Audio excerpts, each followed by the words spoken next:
Every hitter has their individual hitting style, and coaches generally allow players to have their own style as long as they have the correct swing mechanics. Think of hitting style as the approach players have in their setup that helps them be the type hitter they should be. Notice I said the type they should be and not the type hitter they want to be. Weaker, scrawny players should not have hitting styles that help them lift balls in the air as a Prince Fielder swing. On the other hand, players with power potential should not have the Ichiro style, and no player should be taught the Kevin Youkilis style, although it works for him. Once again, the style must fit the player's ability, and just because a player feels comfortable with their style does not mean a better way does not exist. As a hitting coach, I like to explore hitting styles with players so they find the best one to use and so they learn to make adjustments when necessary. Furthermore, players should be leery of coaches who have a one-style-fits-all approach. I often tell hitters that no one makes you do the same thing every time, so do not be afraid to experiment and adjust, so better results are the result. As seen here, I had many style changes in my career, as the great Cal Ripken used to also. The good news is that individual style changes may create better hitting fundamentals.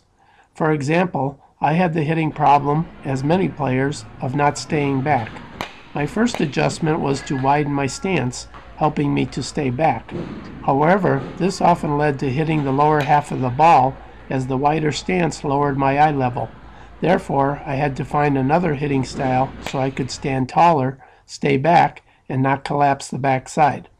The hitting style I went to was to tuck my front knee and just set the front foot down without striding forward.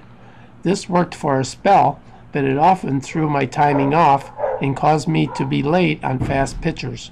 So it was on to another little adjustment. Ah, the life of the ball player.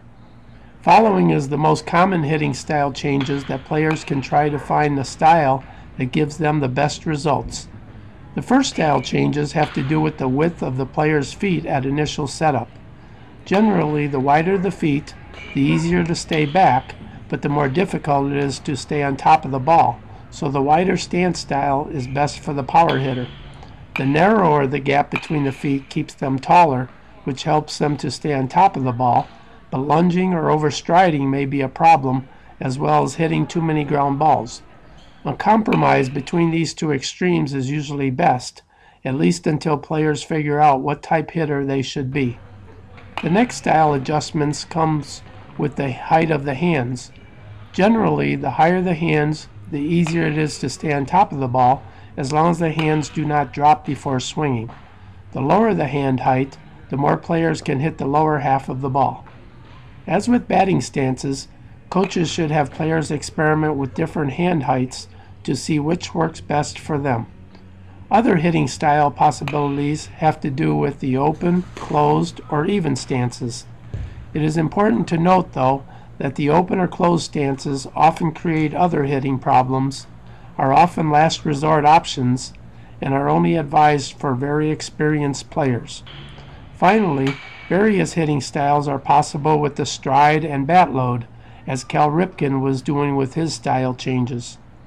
As noted here, many little tweaks exist to batters' hitting styles that merit exploration before they arrive at the best way to attain hitting success.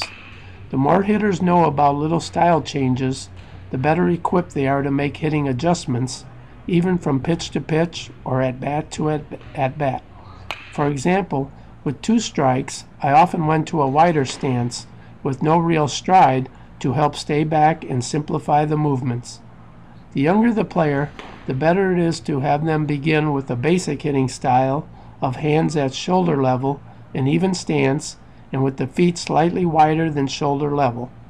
As players advance in the game and understand hitting fundamentals, they can begin to experiment to find the best style for them.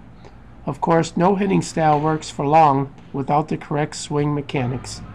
Finally, when players are really struggling at the plate, suggesting any little hitting style change is good to give players hope for the next day, whether it is the solution or not. Hope is a good thing. Pop over to my website at www.baseballcoachingtips.net for more baseball talk.